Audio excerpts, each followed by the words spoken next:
Momento da pregação, Bruno G, edição de número 35, São Mateus, capítulo 12, versículo 38,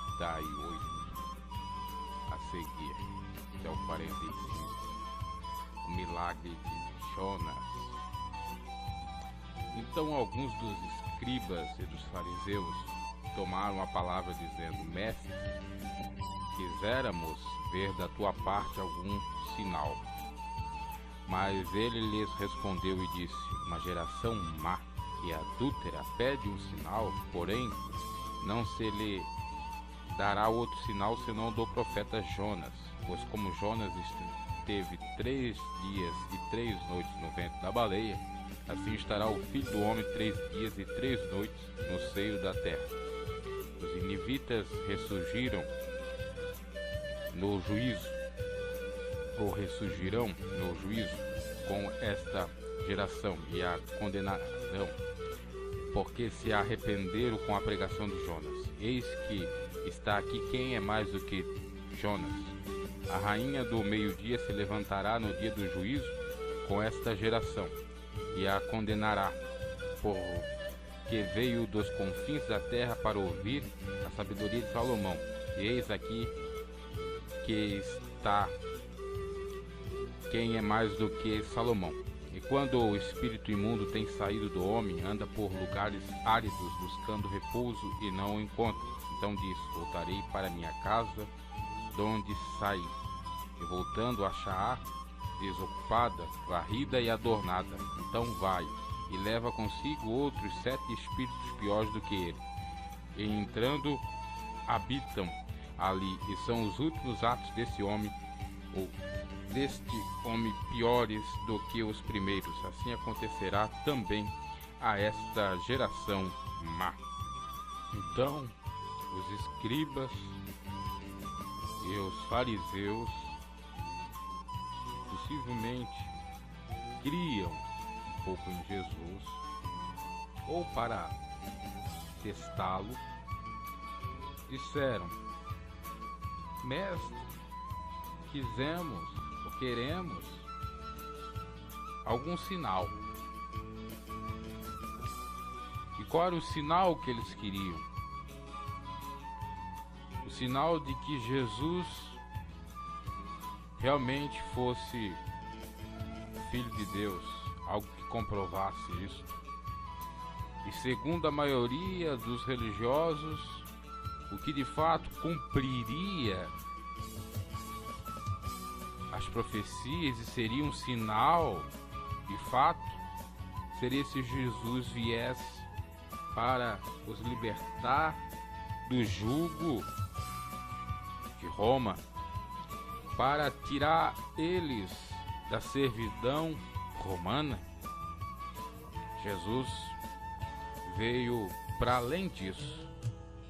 A sua missão era transcendental a isto, pois ele não veio só para tirar o homem da servidão da vida terrena, mas sim principalmente da vida espiritual. O sujeito, a pessoa que está escravizada pelo pecado, por Satanás, para ter liberdade, para ser livre.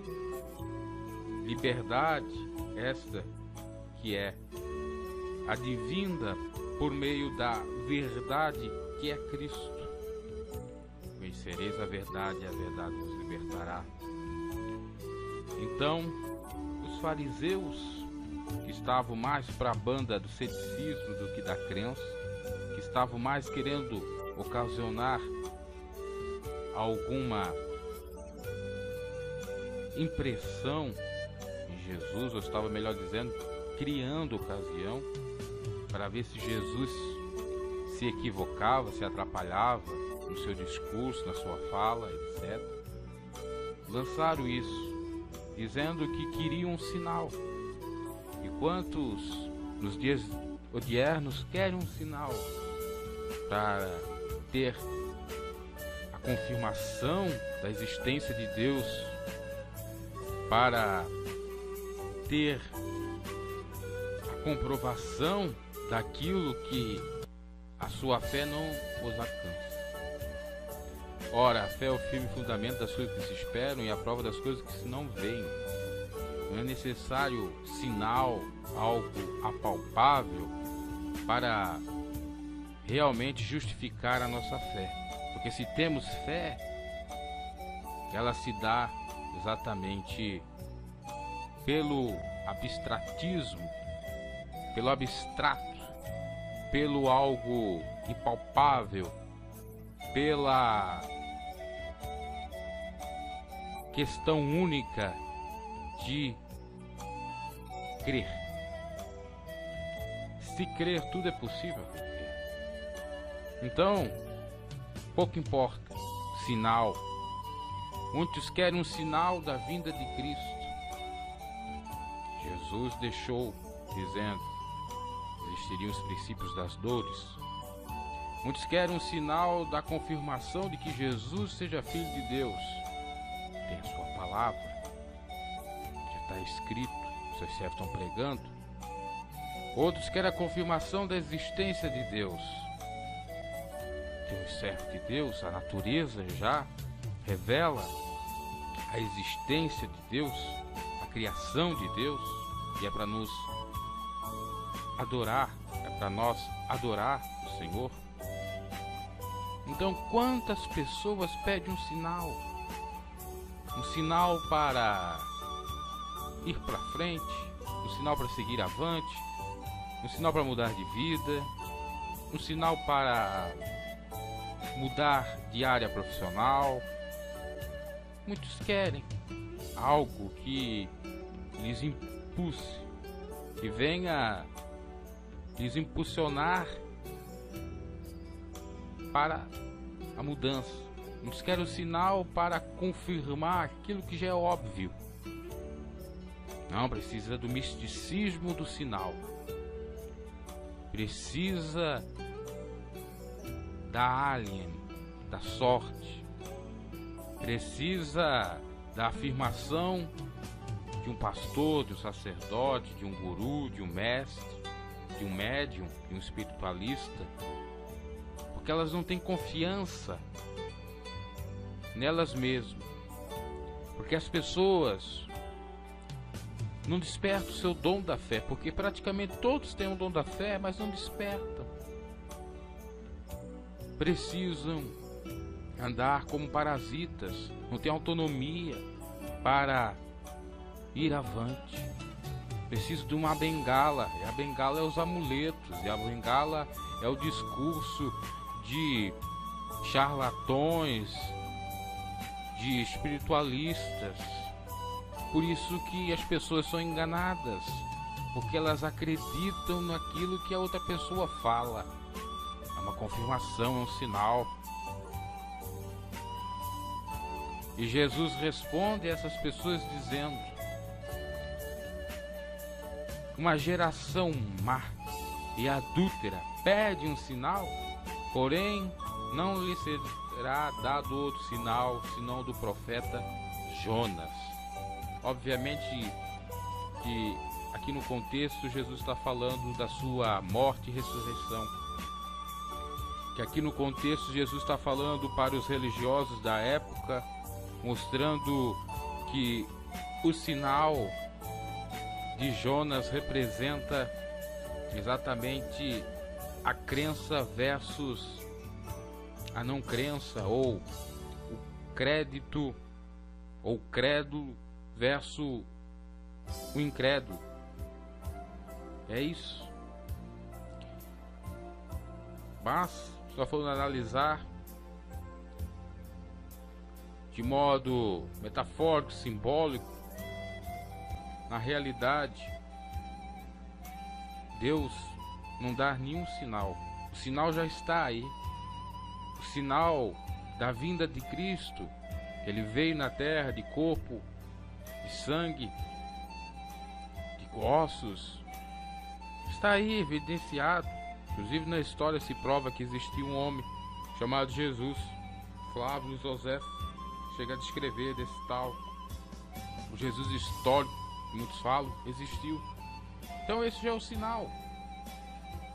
sinal de mudança, sinal de vitória, sinal de bênçãos, de salvação, sinal de maravilhas de Deus. Muitos ainda procuram esse sinal para seguir. O único sinal que nós vemos na Bíblia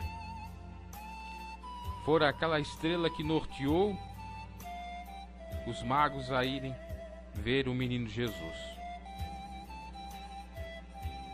E mais uma outra narrativa aponta para algum sinal, a não ser com relação aqui à morte e ressurreição que o próprio Jesus fala.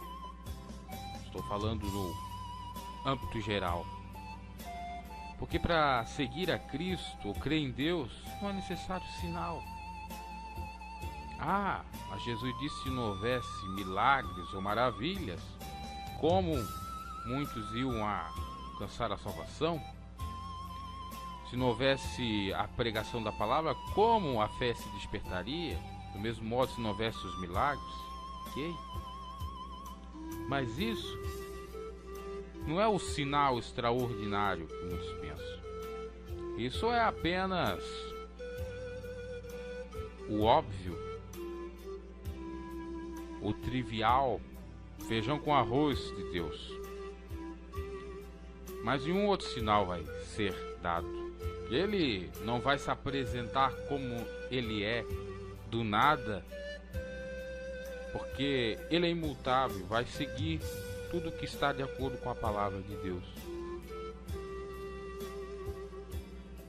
Ele não vai dar outro sinal que venha nos impactar a ter um encontro com ele, que a própria natureza já é o sinal da sua existência.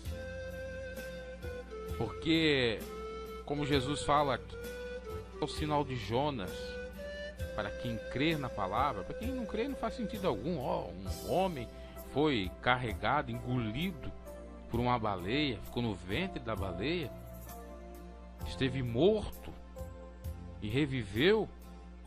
Isso é conto da carochinha, é história para boi dormir, é mitologia.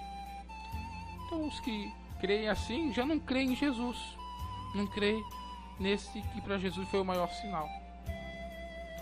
Recentemente estava vendo uma notícia que um menino nos States acabou ressuscitando. Chegou na UTI com morte cerebral, com várias fraturas no cérebro, etc. Só faltava então desligar os aparelhos e os pais assinarem para a doação dos órgãos.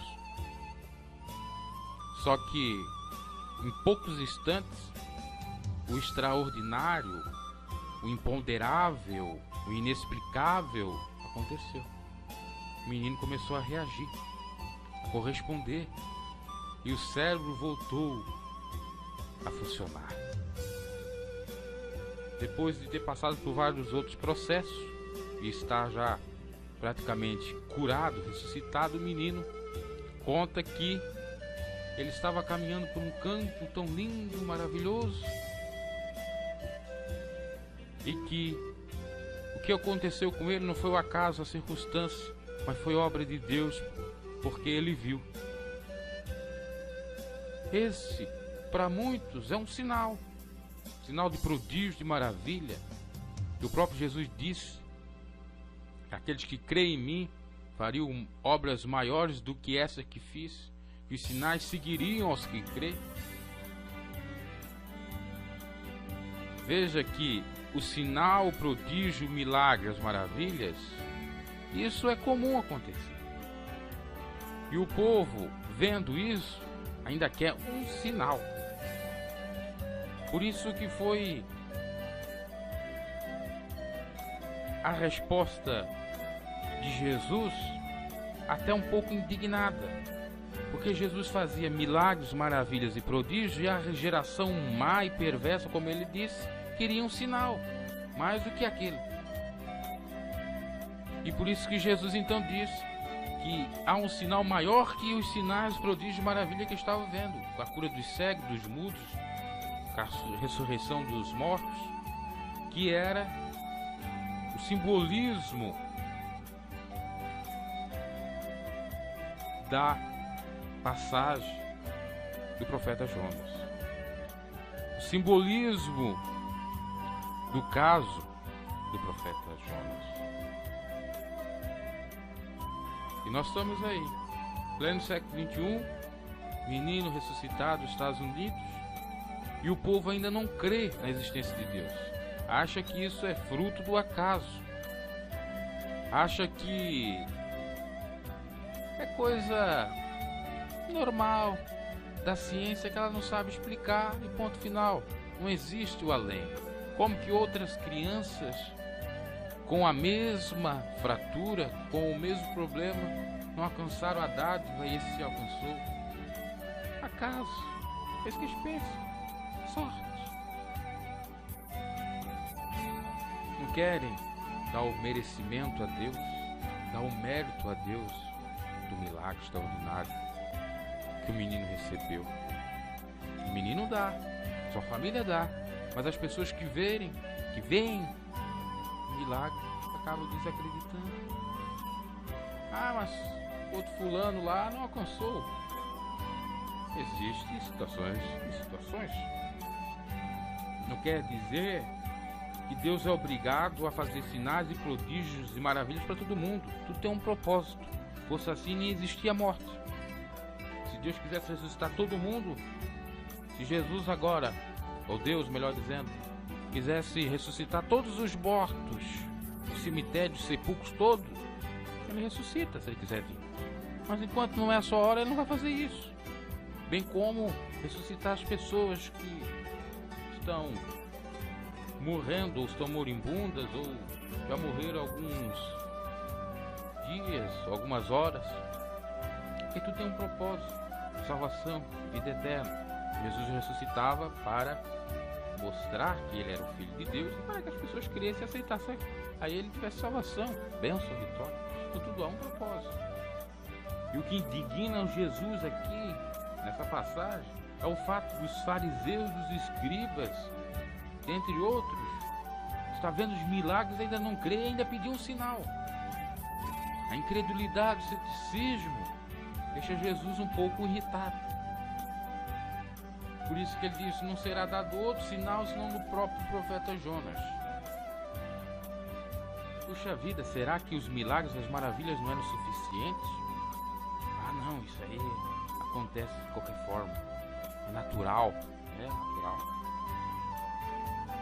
Então Jesus cita o profeta Jonas e diz: como Jonas esteve 3 dias e 3 noites no ventre da baleia, morto, assim estará o Filho do Homem 3 dias e 3 noites no seio da terra, no sepulcro. Os ninivitas ressurgirão no juízo com essa geração e a condenarão. Quer dizer, os ninivitas vão ter o poder de condenar a geração má ou as gerações más e perversas, porque Deus dará poder para reger as nações e punir os iníquos naquele grande dia. Porque se arrependeram com a pregação de Jonas, porque creram na pregação de Jonas, em Deus, o profeta Jonas. E eis aqui, quem é mais do que Jonas? Jesus é maior do que Jonas. E o povo não crê. Poucos criam. E ainda queriam um sinal. Viam os milagres, queriam sinal, ou sinais ainda maiores, para ter provas contundentes, capazes da existência de Deus e também que Jesus seria Filho de Deus. Que incredulidade, não é verdade? Então, o povo de Ninivita, os ninivitas são mais abençoados do que muitas, ou foram mais abençoados do que muitas gerações. porque eles aceitaram a pregação. Por isso que o profeta Isaías disse: quem deu crédito à nossa pregação? Se cumprindo aqui. Ou se cumpriu aqui. E se cumpre até mesmo nos dias atuais.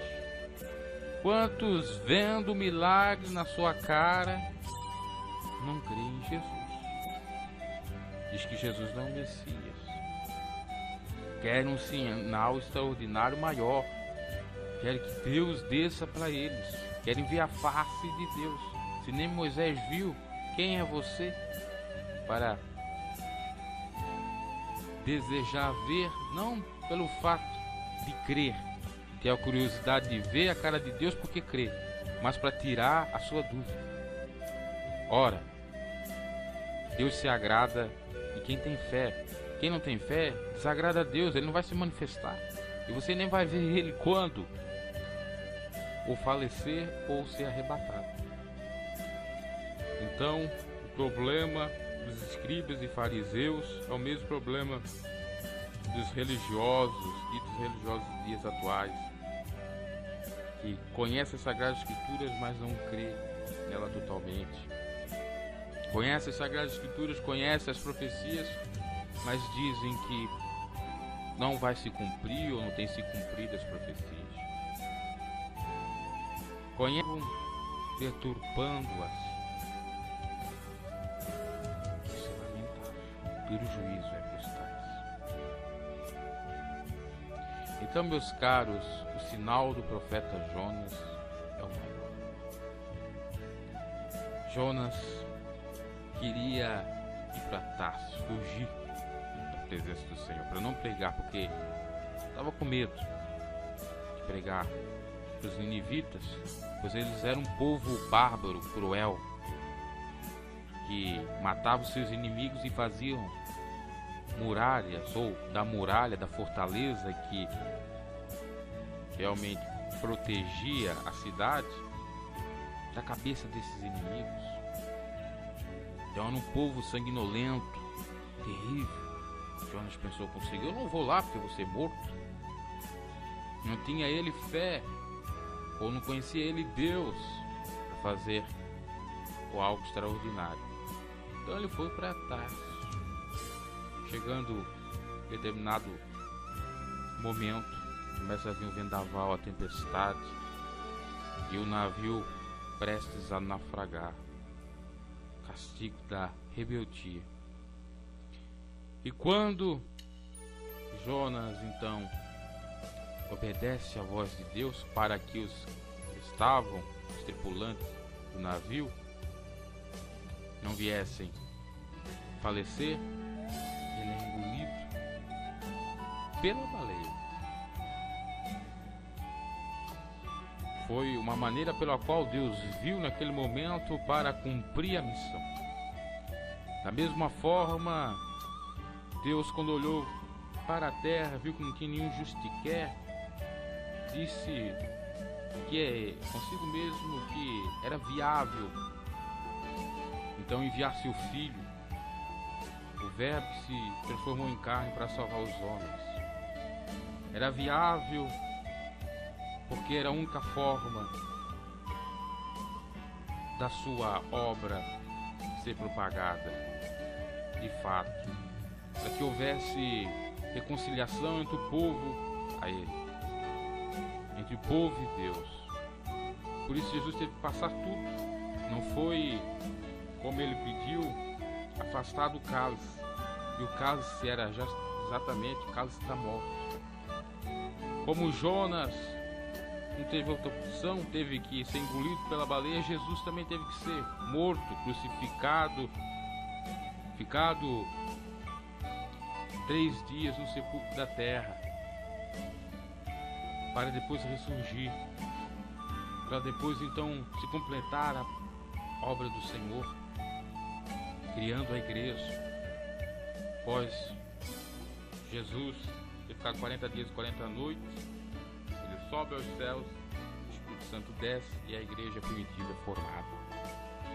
Então esse era o sinal que os religiosos não entendiam, porque não queriam entender. Eles conheciam a verdade, eles conheciam as profecias, só não queriam dar crédito. E o mal da incredulidade é esse: sofrimento.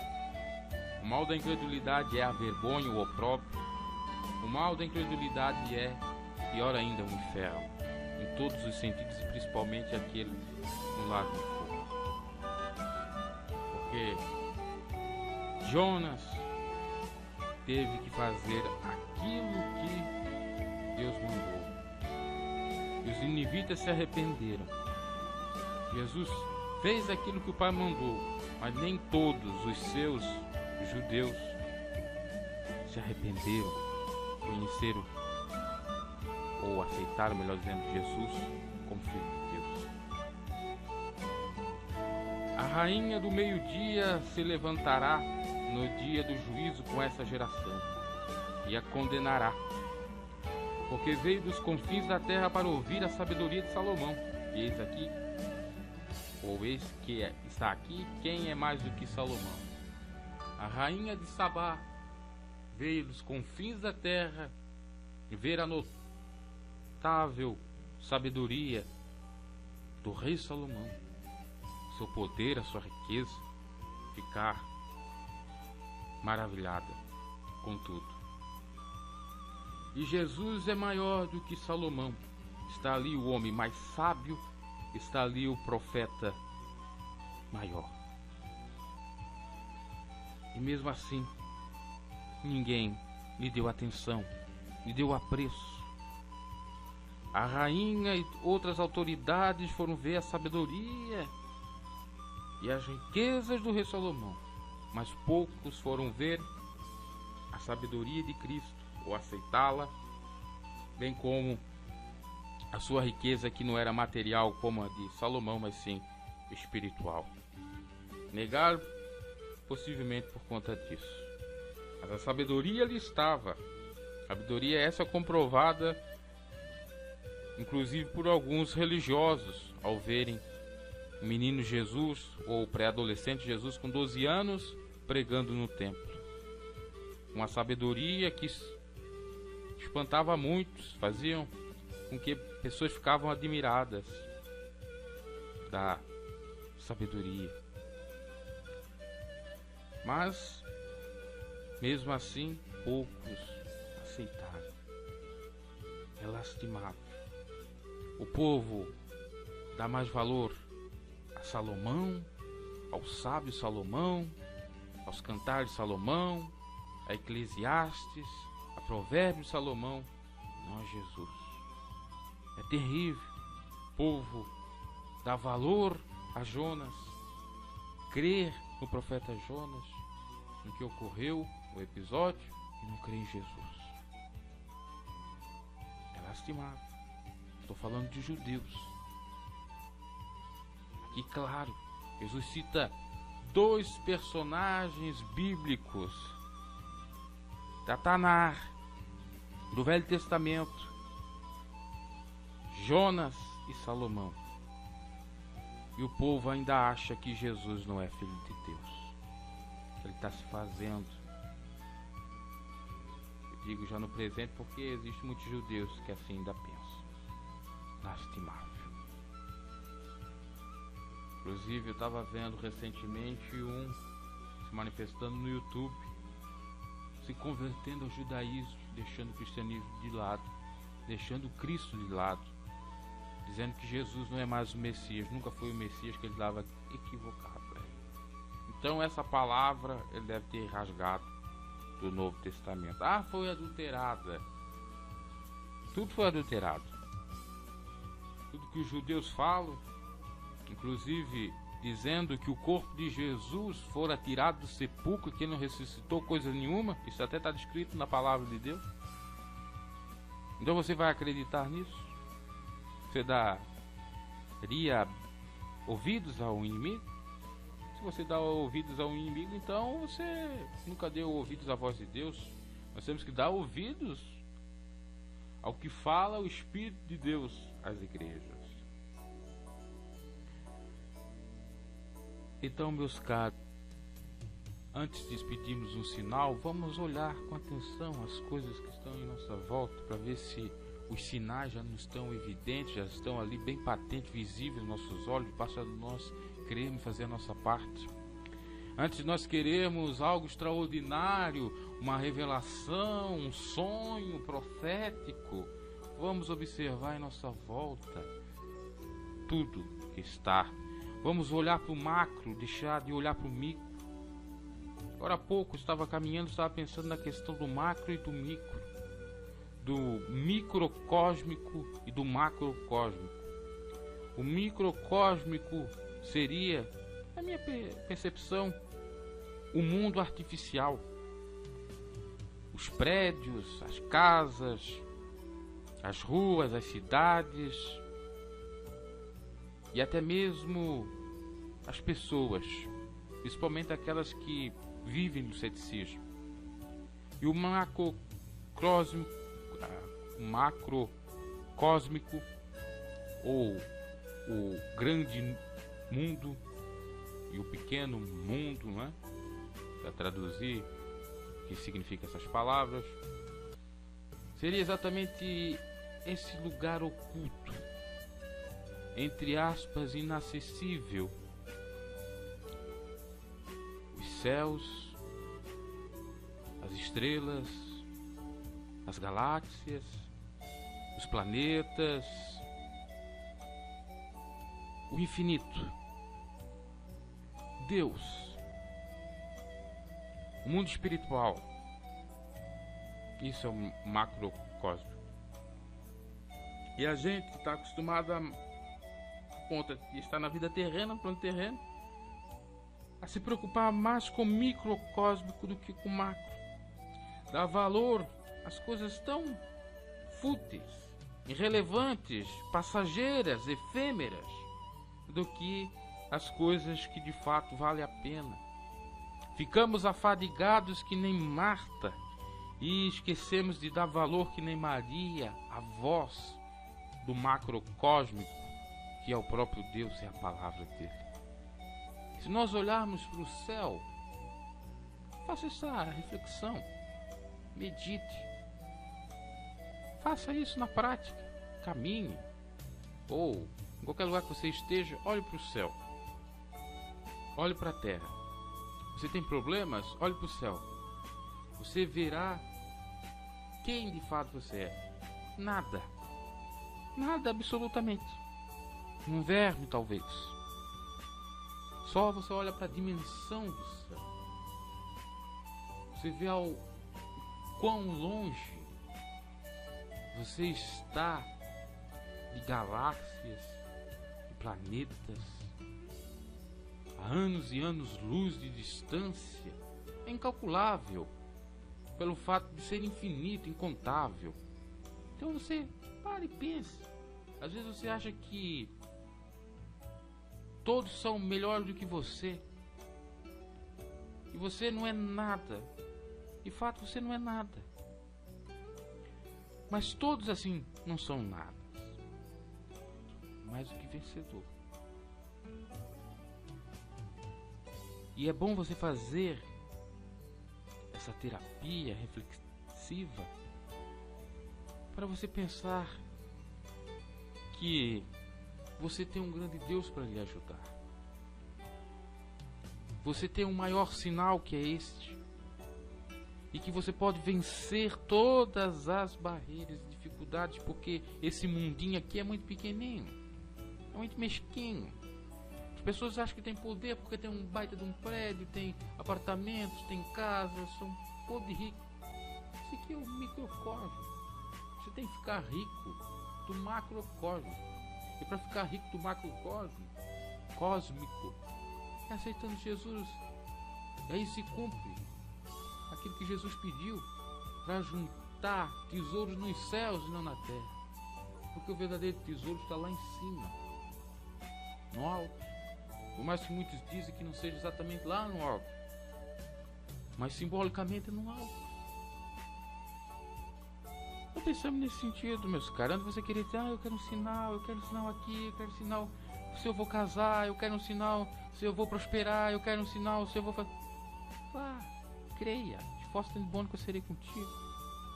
bate na porta. Se a porta não se abrir, ele vai abrir porta onde não há porta, onde você nem imagina. Agora não fique usando de pretexto, de desculpa, para justificar o injustificável. Para você dizer, não, eu não creio em Deus porque eu nunca vi Deus. Eu nunca vi um sinal de Deus. O dia que eu ver, eu vou crer. Você vai ser que nem Santo Tomé. E a resposta que Jesus deu a Santo Tomé foi essa: bem-aventurados aqueles que não virão e crerão. Estão felizes. Querendo dizer exatamente que serão infelizes aqueles que vão querer ter um sinal. Vão querer apalpar. A fé é inapalpável. É abstrata. Pensamos nesse sentido. Para que a nossa vida siga avante. Sinal não existirá. A não ser os sinais, prodígios de maravilha que nós vimos. Sinal maior que esse não existirá. Esse que falo de Jonas e Salomão que Jesus citou aqui. Sinal para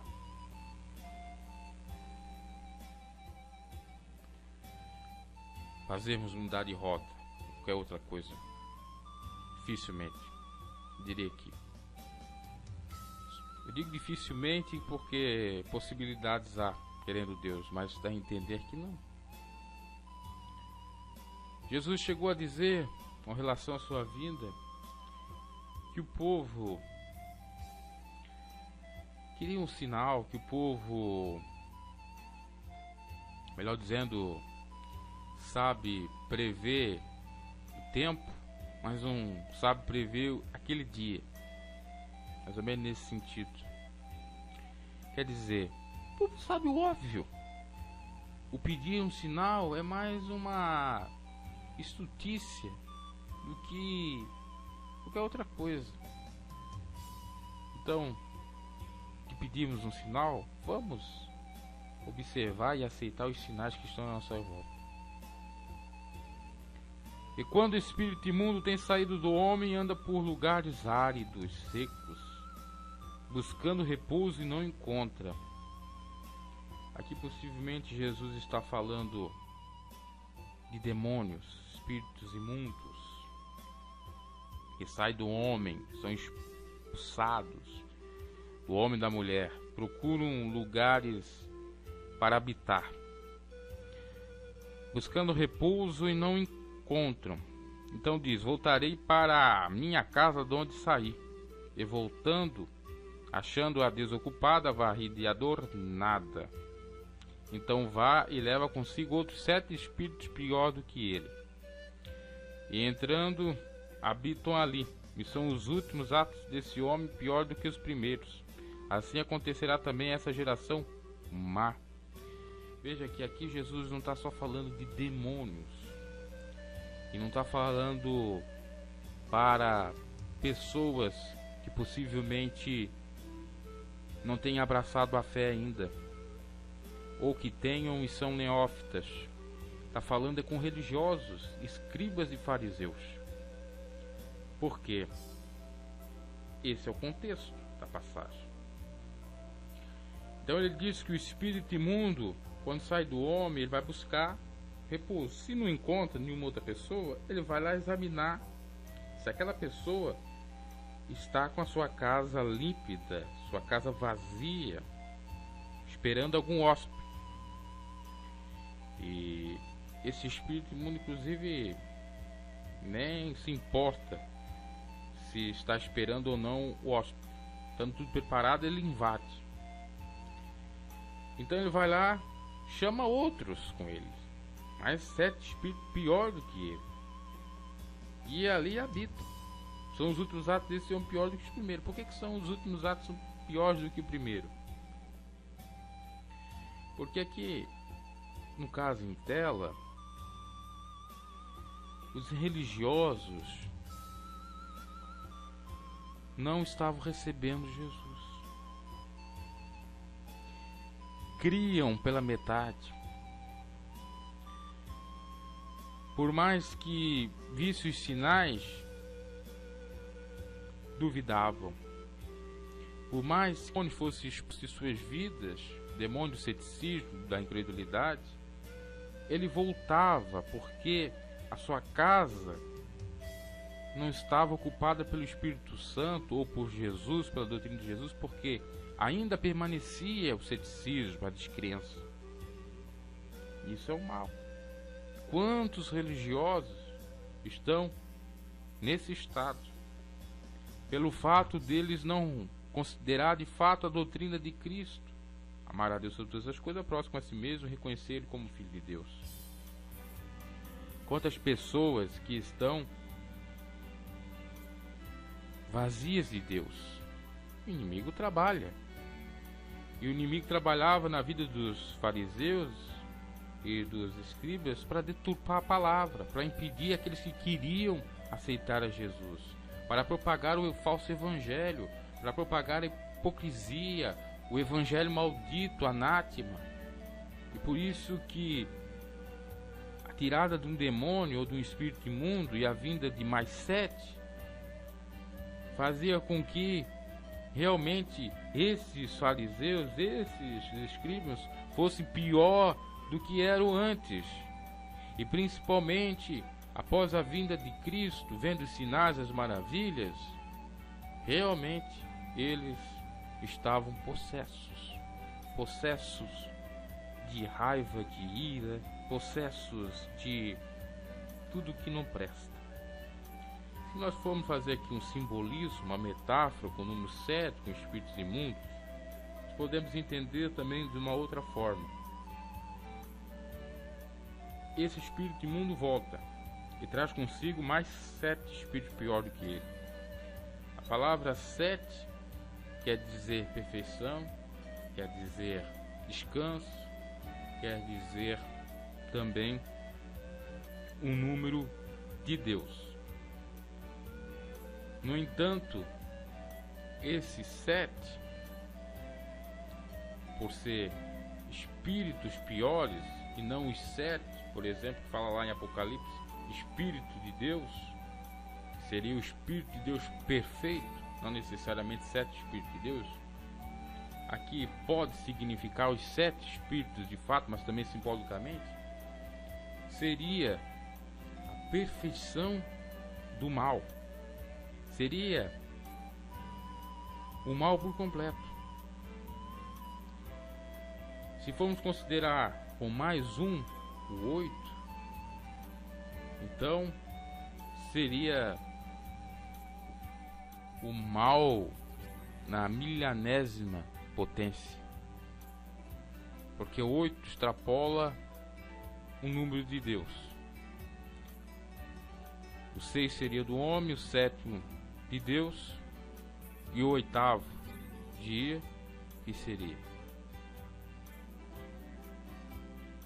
Poderia representar o 8º dia da circuncisão que o povo judeu fazia. E assim sendo, eles, os escribas religiosos, obviamente que iriam endurecer mais os seus corações, porque fazeriam valer mais a sua tradição do que o mandamento de Deus, mais a sua religião do que os princípios de Deus pregados por Cristo, o amor principalmente. Então, vejamos, é realmente tenebroso, mais 7 espíritos pior do que ele. E por isso que os atos deles eram piores. E assim acontecerá também a essa geração má. Geração má por quê? Porque não reconheceu Jesus. Porque seus atos não foram mudados. E aí se tornaram piores.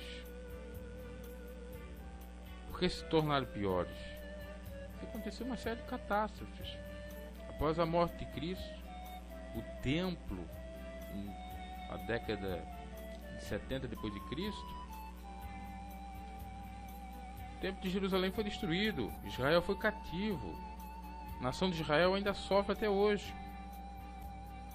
justamente por não reconhecer o Messias, deixar os espíritos imundos da incredulidade lhe dominarem. E está bem claro isso. Aqui não tem muito nada a ver com o que se prega na religião, dizendo que é a pessoa que conhece o Evangelho e que quando não conhecia tinha um demônio, depois que conheceu, esse demônio foi expulso e agora tem 7 demônios lhe atormentando novamente porque abandonou a igreja. Não é isso. Aqui especificamente está falando dos religiosos do tempo de Jesus, dos escribas, dos fariseus, dos judeus que até hoje não aceitam Jesus e continuam indo de mal a pior. Como diz lá os Salmos, um abismo chamando o outro, pelo fato de não aceitar. Sua vida está piorando. Por isso que Jesus disse: assim acontecerá também essa geração má. Por que era má? Era má porque já nasceu assim? Não, era má porque não reconhecia Jesus. Era má porque não queria reconhecer ele como Filho de Deus. E quem não reconhece Jesus como Filho de Deus ou como Salvador, a Bíblia chega a falar que é maldito mesmo. E principalmente alguns religiosos que tentam censurar a doutrina de Cristo, as verdades, sinais, prodígios, estão aí com esses espíritos lhe atormentando. Então, meus caros, tomemos cuidado. Não deixemos o inimigo nos enganar ao ponto de descrer que Jesus seja o Filho de Deus, que Jesus veio de carne e de osso, que teve a natureza tanto humana como divina. Aceitamos a sua doutrina, principalmente na prática, aplicando-a, amando a Deus sobre todas as coisas, próximo a si mesmo, que assim fazendo, a bênção está na nossa vida. E não vamos nos preocupar com o sinal, porque o sinal já é Cristo. Quem aceita Jesus já tem um sinal, já tem a garantia da vida eterna, já está marcado com o sinal, já está selado com o passaporte para os céus. Pensamos nesse sentido, meus caros, porque o que importa realmente é nós exercermos a nossa fé essa que tem obras, que não as obras do antigo pacto, mas sim as obras da fé, que é o amor, a caridade. Então procuramos acreditar ainda mais. Quem é limpo, se limpe ainda mais. Tenha fé ainda mais. Quem é sujo, que se suje. Seja incrédulo, descrente ainda mais. É isso que a palavra diz em Apocalipse. Que Deus os abençoe até a próxima.